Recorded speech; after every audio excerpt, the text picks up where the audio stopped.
హోంమంత్రి వంగలపూడి అనిత ముఖ్యమంత్రి చంద్రబాబు నాయుడు గారి ఆదేశాల మేరకు ప్రతి గ్రామంలో సుపరిపాలనకు తొలి అడుగు కార్యక్రమం జరుగుతుంది.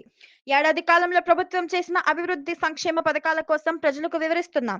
పాలన ఒక్క సంవత్సరమే అయినప్పటికీ ధైర్యంగా గ్రామాల్లోకి వస్తున్నాం. గత ప్రభుత్వంలో సీతారాంపురం గ్రామ అభివృద్ధిని గాలికి వదిలేశారు. కనీసం కల్వట్ ని కూడా నిర్మించలేదు. ఎన్డీఏ పాలనలో కల్వట్ నిర్మించాం, రోడ్డు శంకుస్థాపన చేశాం. పిల్లలు ఎంతమంది ఉన్నా తల్లికి వందనం ఇచ్చాం. గ్రామాల్లో ప్రజలు చాలా ఆనందంగా ఉన్నారు. గ్రామ సుపరిపాలనే ధ్యేయంగా పనిచేస్తున్నామన్నారు హోంమంత్రి వంగలపూడి అనిత.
బాగా కొడుతున్నారండి.